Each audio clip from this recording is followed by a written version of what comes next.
Washing மிஷினுக்கு stand வைக்கலாமா? பல பேர் வந்து நம்மக்கிட்ட கேட்கக்கூடிய ரெகுலர் கொஷினில் ஒன்று தான் இந்த வாஷிங் மிஷினுக்கு ஸ்டாண்டு வைக்கலாமா வேண்டாமா?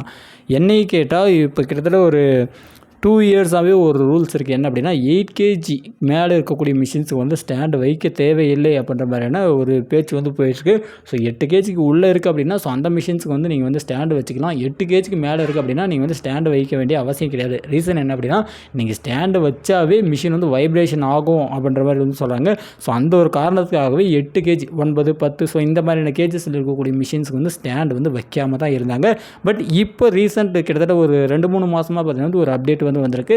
ஸ்டாண்டு வைக்கலாம், அதுக்கேற்ற மாதிரி உள்ளே இருக்கக்கூடிய அந்த காம்பனன்ட்ஸ் எல்லாத்தையும் வந்து ஸ்ட்ரென்த் பண்ணியிருக்காங்க, சஸ்பென்ஷன் எல்லாத்தையும் வந்து ஸ்ட்ரென்த் பண்ணியிருக்காங்க அப்படின்ற மாதிரி வந்து சொல்லப்படுது. ஸோ கண்டிப்பாக நீங்கள் வந்து ஸ்டாண்டு வச்சிங்க அப்படின்னா உங்களுக்கு சேஃப்டி தான். அடியில் வந்து தண்ணி படாமல் இருக்கும். அதேமாதிரி வந்து நம்ம க்ளீன் பண்ணுறதுக்கும் நம்மளுக்கு வந்து யூஸ்ஃபுல்லாக இருக்கும். நம்ம இந்த இடத்துல நோட் பண்ண வேண்டியது என்ன அப்படின்னா நம்ம வந்து ஸ்டாண்டு வைக்கிறோம் அப்படின்னா லோ காஸ்ட்டில் வைக்கக்கூடாது. ரொம்பவே பார்த்தீங்கன்னா வந்து வெயிட்லெஸ்ஸாக பிளாஸ்டிக்கில் வந்து வைக்கக்கூடாது. நல்ல ஸ்டீலாக நல்ல ஹெவியான மெட்டீரியலாக பார்த்துட்டு நம்ம வந்து யூஸ் பண்ணணும். அடுத்தது என்னையை கேட்டால் இந்த மாதிரியான ஸ்டாண்டை வந்து யூஸ் பண்ணக்கூடாதுன்னு தான் சொல்லுவேன். என்ன அப்படின்னா வீல் ப்ளஸ் பேஸ்னுவாங்க. அதாவது வேணும்னா வந்து வீலை வச்சு வந்து நம்ம வந்து மூவ் பண்ணிக்கலாம், இல்லை அப்படின்னா வந்து பேஸை வச்சு ஃபிக்ஸ் பண்ணிக்கலாம். ஸோ அந்த மாதிரி ஸ்டாண்டு மேக்ஸிமம் பீப்புள்ஸ் என்ன பண்ணுறாங்கன்னா பேஸ் இல்லாமல் வெறும் வீல் மட்டும் இருக்கிற மாதிரி ஸ்டாண்டு வைக்கிறாங்க. ஸோ அந்த மாதிரி ஸ்டாண்ட்ஸை வந்து முழுக்க வந்து அவாய்ட் பண்ணியிருக்காங்க. நம்மளுக்கு வந்து வீல் இருக்கிற ஸ்டாண்டு வச்சோம் அப்படின்னா ஸோ அதனாலே வந்து நம்மளுக்கு வந்து வைப்ரேஷன் வரும்போது மூவ் ஆகிறதுக்கான பாசிபிலிட்டிஸ் அப்படின்னு பார்க்கும்போது ரொம்ப அதிகமாக இருக்குது. ஸோ நம்ம வந்து என்ன பண்ணுறோம் அப்படின்னா முடிஞ்ச அளவுக்கு பேஸ் இருக்கிற மாதிரியான ஸ்டாண்ட்ஸை வந்து சூஸ் பண்ணோம். இந்த மாதிரி நம்ம வந்து வீலில் வைக்கிறோம் அப்படின்னா அது எப்போ எந்த நேரத்தில் தேவையோ அந்த நேரத்தில் மட்டும் அதை வந்து ப்ராப்பராக அட்ஜஸ்ட் பண்ணி நீங்கள் வந்து மூவ் பண்ணிக்க. மற்ற நேரத்தில் நார்மலாகவே நீங்கள் வந்து பேஸில் உட்கார மாதிரி ப்ராப்பராக அலாகேட் பண்ணிக்கங்க.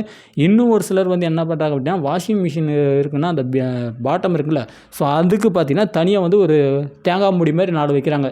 4 மூலைக்கு 4 வச்சுட்டு மிஷின் வந்து வைக்கிறாங்க. ஸோ அது வந்து சேஃபாக அப்படின்னு பார்த்தீங்கன்னா என்னையை பொறுத்த வரைக்கும் அது வந்து சேஃப் இல்லை அப்படின்னு தான் நான் வந்து சொல்லுவேன். இந்த மாதிரி ஸ்டாண்டு போட்டோம் அப்படின்னா வந்து ரொம்ப காஸ்ட் ஆகுதுன்னு சொல்லிட்டு இது வந்து லோ பட்ஜெட்டாக இருக்குதுன்னு சொல்லிட்டு நிறைய பேர் 300, 400 கிடைக்குதுன்னு சொல்லிட்டு வைக்கிறாங்க. அந்த மாதிரி வைக்கிறோம் அப்படின்னா அது வந்து நமக்கு வந்து ரொம்பவே வந்து டேஞ்சர் தான்.